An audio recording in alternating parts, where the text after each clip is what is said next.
Hey everybody, happy Sunday. I hope you're all doing really well. Thanks so much for joining me. I am excited to talk tonight about college essays. So that's hot on the topic of what I'm working on with all of my students as we've been working on their essays a lot this summer, and some of them are done, some of them are putting on their final touches. So I thought it might be helpful to share some information about essays with you all tonight. So if you are new here, my name is Gina. I'm with Advantage College Planning, and I like to come on every couple weeks or so to share information with you that's really timely for wherever we are in the school year or the application process about making the most of those high school years and then getting ready to ease into that college application process. So as you are coming in and getting settled, I'd love to know who you are, where you're tuning in from. We work with students all over the US. Most of our students are based in North Carolina, but we do have other franchise locations in other states all up and down the East Coast. So if you are joining us from one of those states or here locally in North Carolina, let me know what year are your students, where are you tuning in from. It's always really helpful for me to know that so I can make sure I'm giving you information that's most relevant to where you are right now in the process. It also helps let me know that you can hear me, you can see me, all of those really fun details. So yeah, just put a comment in the chat or give me a thumbs up. Let me know everything's coming through nice and smooth on your end. So again, tonight we are going to be talking about essays. So let's jump right in. I thought it would be helpful to give you a little bit of context. So when we're working with students, we like to kick off the essay writing process with a workshop to really help orient students to what is this essay? How is it getting used? What are admissions offices looking for? Because realistically, this piece of writing is a little bit different than what students have had to do for other academic assignments, right? So this piece of writing really is focused on the student. They're expected to write about themselves, not do research and then regurgitate information or synthesize information about another topic. So that's different. Another thing that's different about this prompt or this writing sample that they're submitting, is that it doesn't need to be quite so formal. When students are writing academically, there's a certain level of formality that is expected when you are submitting written work for grading. So, for example, in addition to having proper grammar and punctuation, you probably would not use any contractions, right? You'd write out I cannot instead of I can't, because that would be more professional. Sometimes teachers might tell students not to refer to themselves as I and refer to themselves in the third person if you're being really professional and writing a formal paper. This is not that kind of writing. So really what this is a writing sample to see how the student can write, see how the student can convey their ideas in the written form. But also the main point of it is really to introduce the student to the admissions office. This is the only piece of the student's application that is current, right? So if you think about it, all of the grades that the colleges are going to see in this application review, they're from freshman, sophomore, and junior year. We're currently in senior year when we're applying. Letters of recommendation, those are typically from junior year teachers talking about the student, right? Activity list, all of these pieces are things that have happened in the past. The essay is the one place on the entire application where the student is speaking for themselves, and it is a current present tense version of who this student is. So this is really stepping in the essay. I picture the essay as kind of like stepping into the room with the admissions office to represent the student, right? So it gives the admissions office a sense of, who is this student? How do they think? What are their values? How have they been shaped by whatever experiences they've had? What kind of person is this student going to be on our campus? That's what this essay needs to do.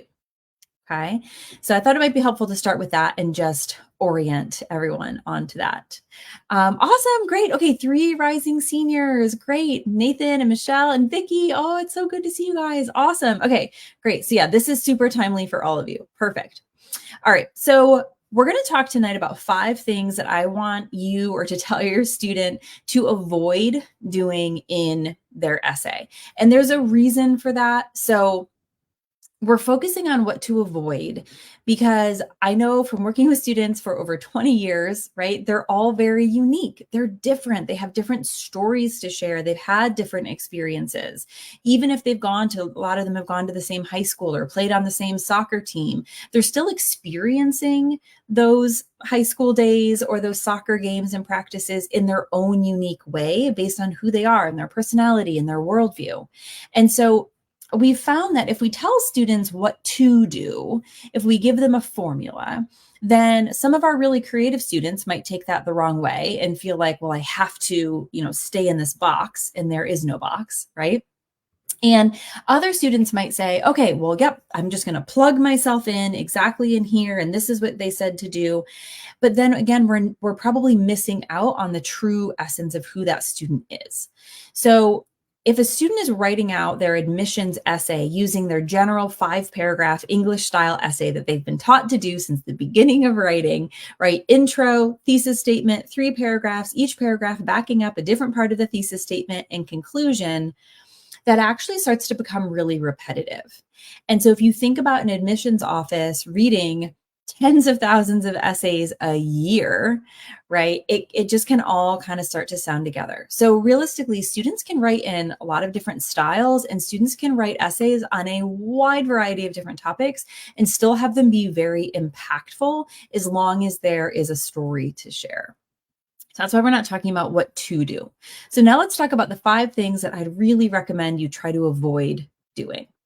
The first one is avoid listing accomplishments. And so parents, this is hard for you sometimes because you're really proud of your kids and you know how hard they've worked to achieve some of the things that they've achieved. And that's awesome. And there is a place for that on the application. There is an activity list where the students can list their top 10 activities that they've been most meaningfully engaged in. And there's also a section under the education section, the bottom of that, called honors. And students can list their top 5 honors that they are most proud of receiving. So there is a place on the application for them to highlight their accomplishments.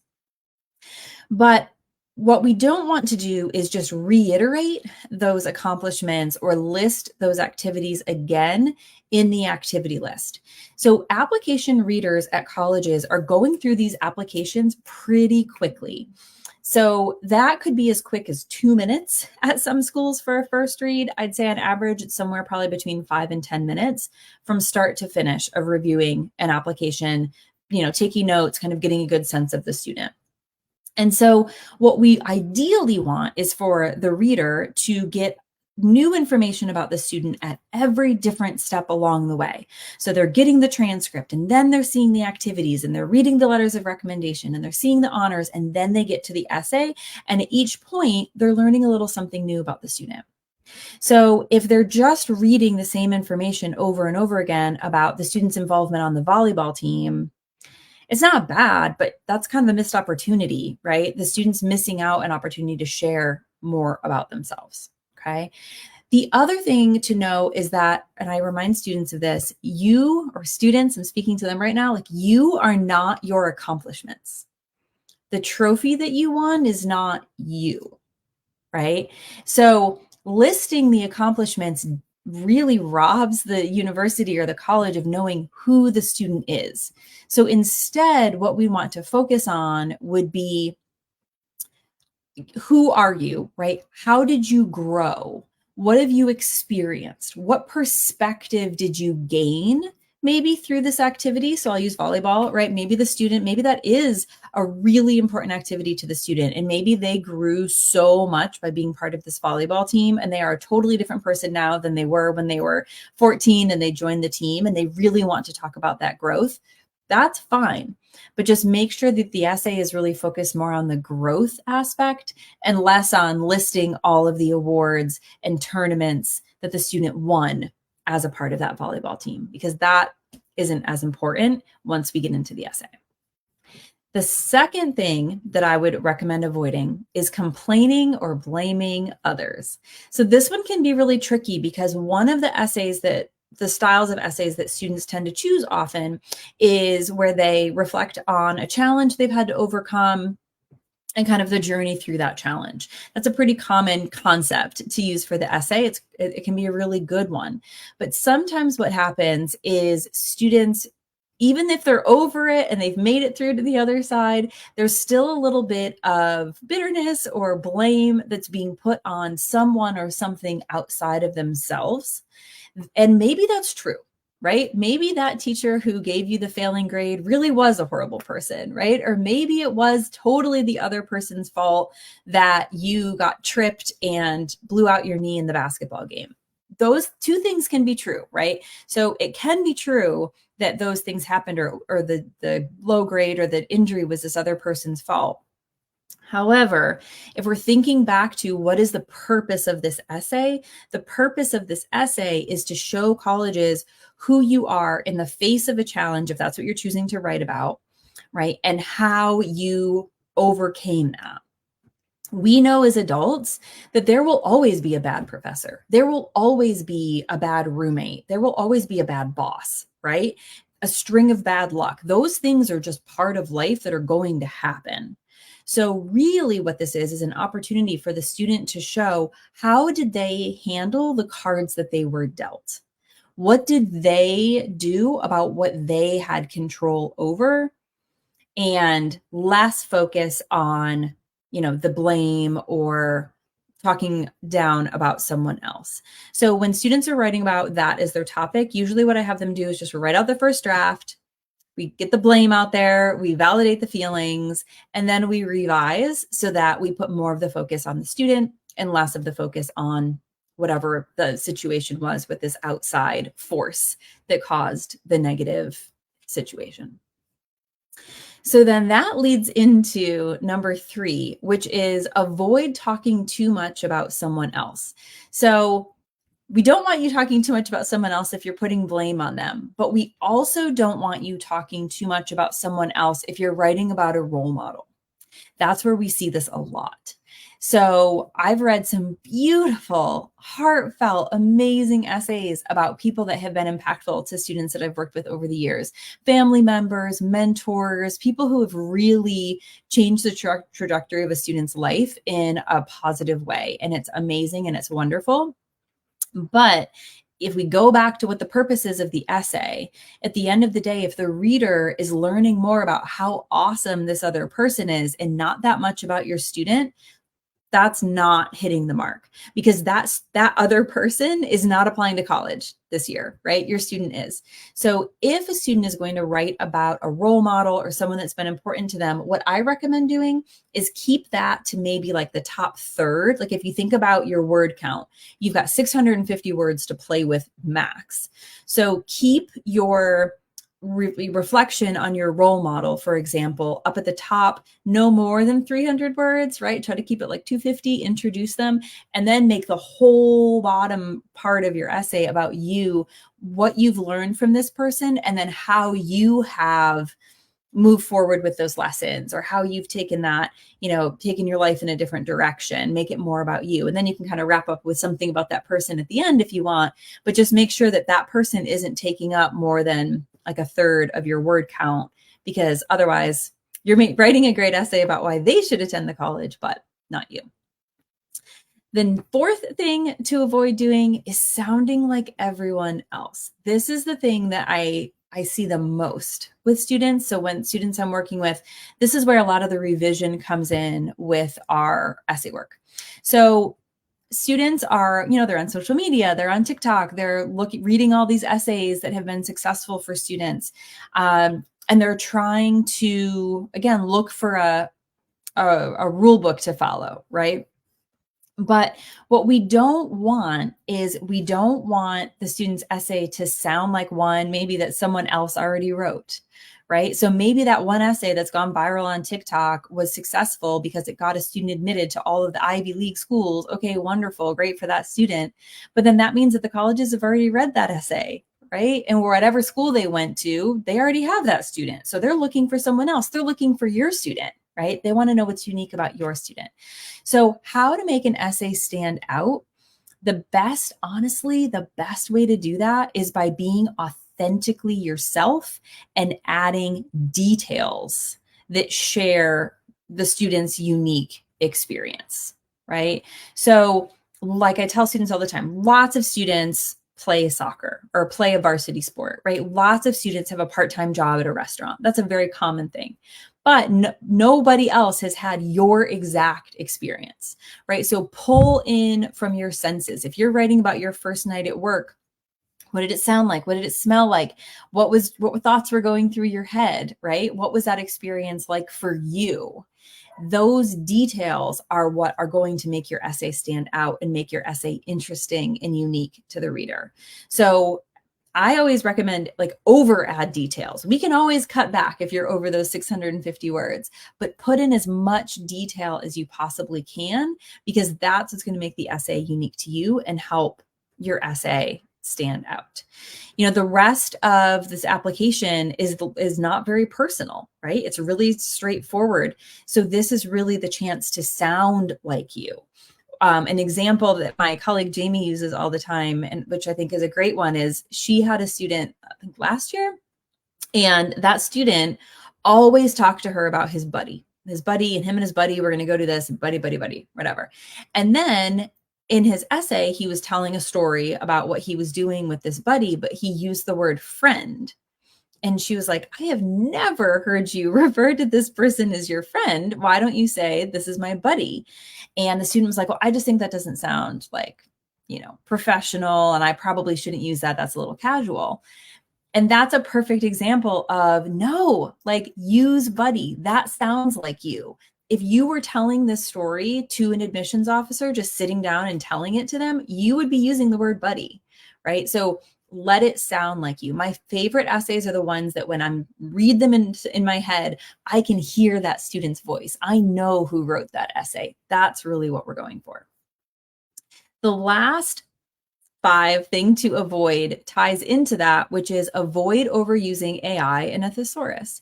So students get a little nervous and sometimes they get a little under the gun and they'll go to ChatGPT and ask it to write them an essay, right? Or they'll put an essay that they wrote in and say, make this better, give it kind of a generic prompt, and then ChatGPT will write something and the student will say, oh, that sounds better. First of all, that's plagiarism. You can't do that, right? You cannot take something that someone else or some other bot has written and submit that as your own work. That's not honest. You can't do that, right? I think that it's okay to use, AI. I mean, Grammarly is AI, right? So it's okay to use these things to help us brainstorm, to find grammatical errors. It's okay to use those things as long as at the end of the day, the work that the student is producing is truly the student's ideas and words and work.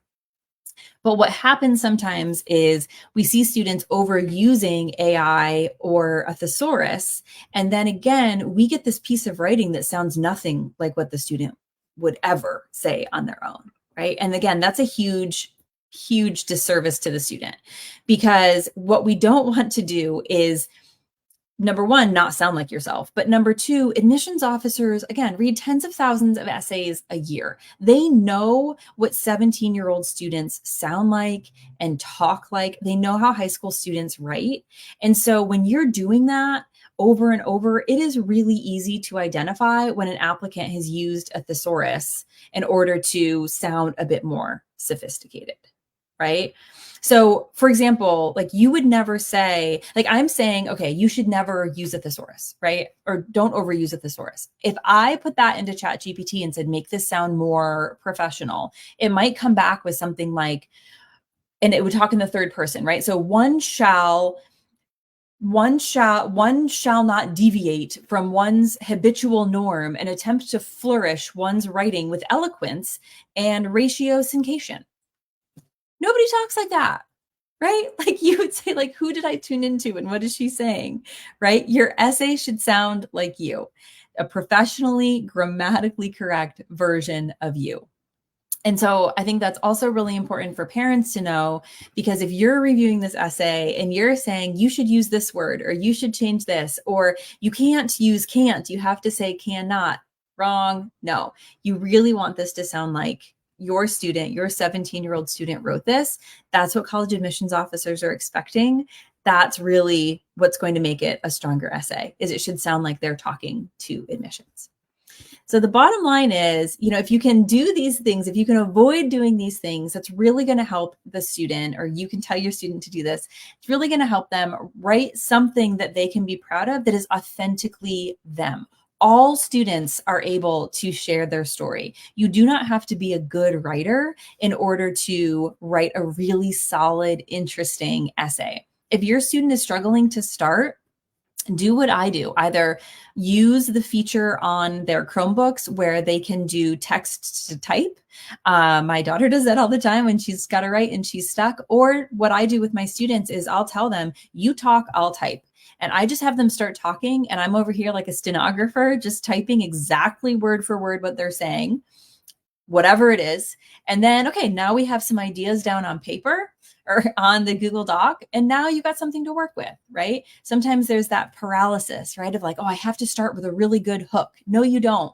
No, you don't. Whoever is telling you that, just don't listen to that. Just start, and the rest of it will come. And just tell your story about who you are in the most authentic way possible, and it's going to be great. It's going to be great.